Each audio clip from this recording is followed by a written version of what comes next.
Hey guys, and welcome back to the JTO channel. And this is your match preview of Newcastle versus Chelsea tomorrow, 3 p.m. UK time. Look, Newcastle right now, they're 19th in the league. Obviously, we all know about ownership. Mike Ashley, a couple of weeks ago, officially sold the club to the Saudi Arabian Public Investment Fund. They have like 80% of the club. 10% is owned by also Amanda Stavely, that's her name as well. So obviously Newcastle, they've been buzzing for a couple of weeks now. Just the fact that they have a new owner. At the time I was happy for them, and look, I still am.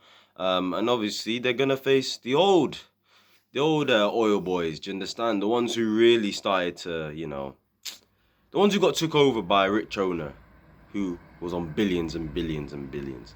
Now this one's on a mad thing. Although to be fair, it's not because it's the Saudi investment, like public investment fund. Obviously their worth is 320 billion. That doesn't mean they have 320 billion, because if that was the case, all of them would be part of the club. Do you understand? I think it's mainly like one or two man of them who are obviously gonna take care of the club and etc. etc. Obviously there's been some human rights thing and all of this stuff about, their guy who, yes, I can understand what he has done. I don't agree with him. He should be in prison. Yes, I agree. But at the end of the day, people, it's not like our owner hasn't done some dodgy shit. I mean, he's friends with Putin, for God's sake. I mean, Man City's owners, you get me, Man United's owners, come on, we can't just start going at, their owner just because they were recently bought. I mean, if you're going to go at their owner, you may as well go at all of the owners who have done some corrupt, dodgy shit. Do you understand? So, look, he's just too powerful, and you just got to accept it, and you got to look at it from a football's point of view. Happy for Newcastle fans that they got rid of that pagan Mike Ashley, and yeah. But to be honest, all of this saying, and they're 19th in the league right now. They're not, they haven't been in, they haven't won a game yet this season. That team for me is a championship squad, except for a couple players that I rate. I rate their goalkeeper Dubravka, although he's declined the last couple years. To be fair, I rate Sam Maximum. I do rate Callum Wilson as well. They are good players. The rest of them, I'm not quite sure about. Amaron's a decent player as well, but that squad, I don't think is good enough to stay in the Premier League. So in January, they're going to need a heavy investment into that squad. Get some loan players in, buy players as well. And let's see how they do at the end of the day. Obviously, like I said, they sacked Steve Bruce after their performance against Tottenham. Jesus, what a crowd that was that day. I mean, Ant and Deck were out there, fam. It was mad. Full house. The banners are out. They've got them things that they have on their heads, that the Saudis wear and that. They're gassed at the end of the day, and fair play to them. It is what it is. And but look, we got to go there tomorrow, do business. At the end of the day, it's still the same Newcastle, just with money. That's it, that they can't use yet. Chelsea, obviously Thomas Tuchel done his press conference today. Christian Pulisic is back in training. He's been training the last 2 days. But this game is still too early for him. He did say they are looking at the Burnley game, so that's fair enough. It's good to know that Christian Pulisic is now fit. Now he just needs to gain some match fitness. So at least now he's out there in the training ground, and he's out there with the boys, and hopefully he can come back against Burnley if everything goes right. And yeah, game's all back into the team. We all know Lukaku and Werner are. He said possibly we're looking at after the international break for them to come back. Who knows? And unfortunately, the biggest of them all, Mateo Kovacic, is out with a hamstring injury. Oh, this one just annoyed me. I woke up to this and I was like, oh my God. For me, probably been our best player alongside Edouard Mendy this season so far. He's already broken his assist record in all the leagues he's ever played in. He's having a brilliant start to the season. He's been one of the best midfielders in the Prem.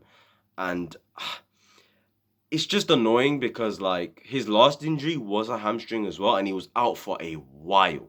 He was out for ages. I remember he got injured. It was in the Porto game. Before the Porto game in the second leg, he got injured, and Kante had to play because he had recently come back from an injury. And then the guy was out all the way up until the end of the season when we faced Leicester at home after the FA Cup final loss. That's how long Culver was out for. That was, I think, a month. So he was out for ages the last time he had an hamstring injury. So look, he's gonna be out for the week, obviously leading up to Burnley, and then obviously he's not gonna go on international break either with Croatia. So he's gonna have 3 weeks to recover, and hopefully by the time we're back, he will be back. Maybe I'd give it an extra week or so. I'm hoping for a fully fit squad before Man United.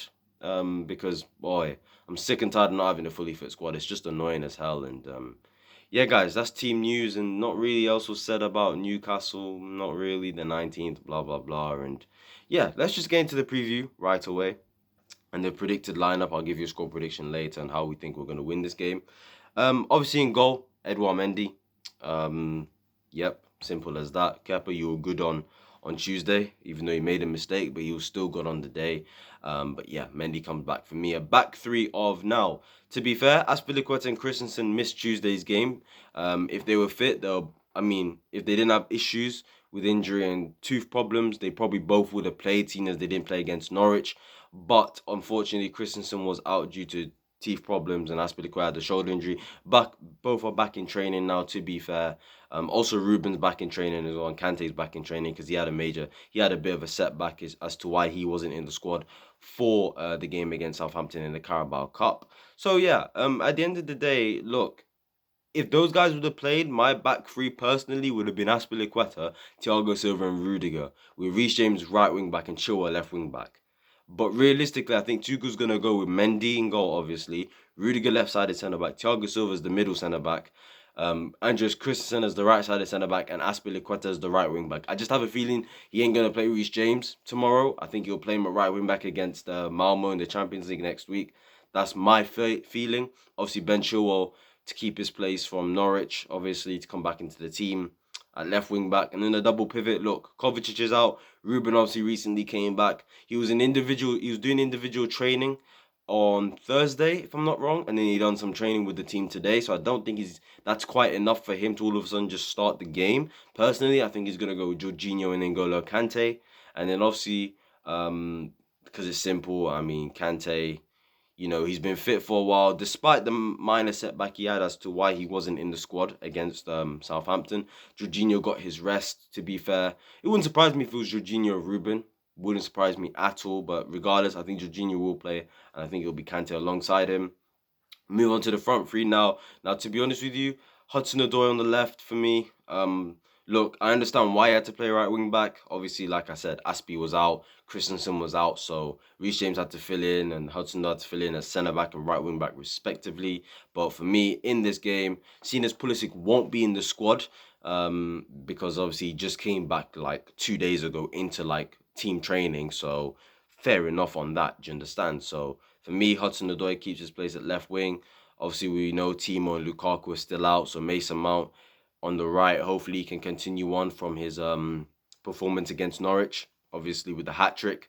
Needs to work on his penalties, though. If we do get a penalty, oh no, it'll be Jorginho who takes it because he'll be on the pitch. But if Jorginho's not on the pitch and we have a penalty, Mason Mount, work on your pens, yeah, because he may have moved down the pecking order, I saw last week, Barkley was even asking, can I take it? And I mean, I don't know who Barkley thinks he is, bruv. I mean, you just came back from the squad, mate, and you haven't taken many penalties in your career. And the last time you tried to take a penalty, you flipping hit the crossbar and went over. So chill out, mate. So yeah, Mason Mount, and then obviously up top, Mr. Kai Havertz. That's the front three I'd play because Kai Havertz is really our only real player that can play as a number 9. Seeing as Timo and Lukaku are out, wouldn't play Ziyech in this game. Was really bad against Southampton. And Hudson-Odoi, let him keep cooking on the left. And yeah, that is the team that I would like to see. But it's also what I think Tuchel will put at the same time. Because if it was my team, I would play Reece James at right wing back and Azpilicueta at right centre back. But due to circumstances of midweek and injuries and problems and stuff like that, I think he's going to play Christensen and Azpilicueta because one, Christensen, he's so important to the way we play. Like, the guy is so good. It's like, he doesn't even deserve to be on the bench. Like, that just shows the quality of our centre-backs is mad. And this is why we can't afford to let him go. We can't afford to let Rudiger go because bring the likes of Jules Koundé in and De Ligt. I'm sorry, De Ligt's on like 280 grand a week, bro. Like, come on. And you're not going to give Rudiger like 200k a week, or Christensen like 150 or 170. Do you know what I mean? Like, I think it's kind of pathetic in my opinion. And look, the quality of our centre backs right now is unbelievable. Like, Tuchel has so many options, you know. Seeing Reece James dropped is not even due to like his ability. It's just Aspie's the captain. Christensen's really important. So is Reece James, but it's competition in it. So at the end of the day, I think that's what he's gonna do. Even though I would disagree personally, but Thomas Tuchel's the manager, not me. Now look, tomorrow is gonna be a hard game, but we should win at the end of the day. Yeah. Newcastle are just not in a good place right now in terms of on the pitch. Off the pitch, they're buzzing. The fans are they're cheering on. They've got the Saudi hats on, mate. They're gassed. Yeah, new ownership. Fair play to them. But tomorrow we got to go there, deal with business. At the end of the day, Man City and Liverpool do play at the same time as us tomorrow as well. So we can't afford to drop points. We just can't. Man City play Crystal Palace, if I'm not wrong, and Liverpool play. Who do Liverpool play? Oh, who are Liverpool playing, bruv? I forgot who Liverpool are playing, but regardless, tomorrow we should win. Hopefully, stay top of the league. And yeah, that is really my starting 11. Tell me yours down below. Tell me your thoughts, obviously, on Christian Pulisic being back fit. Obviously, the team news that my man gave, Thomas Tuchel. Tell me your thoughts on Newcastle and their ownership, and you know, just your opinions on it, really. And yeah, my score prediction. Finally, I'm going to go for a 2-0 Chelsea win. I'd like to go 3. I'd like to go 4. I might change my mind tomorrow and say we're going to blitz them 5-0, bruv. But for now, I'm going to stick with the 2-0 win. I don't know why, to be honest with you. We don't have a good record at Newcastle, to be fair, so I do have to take that into account. Obviously, look, we didn't win there. We won there last season. The season before, we lost. The season before in the Sarri, we won. But then on the Antonio Conte, we lost. On the Mourinho, we drew. So yeah, recently at Newcastle, it just hasn't, like, over the last like 9 years, I would say, that we've faced them at St. James's Park, it just hasn't been a good record. We've only won there twice. So yeah, guys, hopefully tomorrow we can get a win and stay top of the league. Tell me your score prediction down below. I'll see you guys tomorrow for my player ratings video and my match review. See you lot then. Come on the Chelsea. Let's get this win. Peace.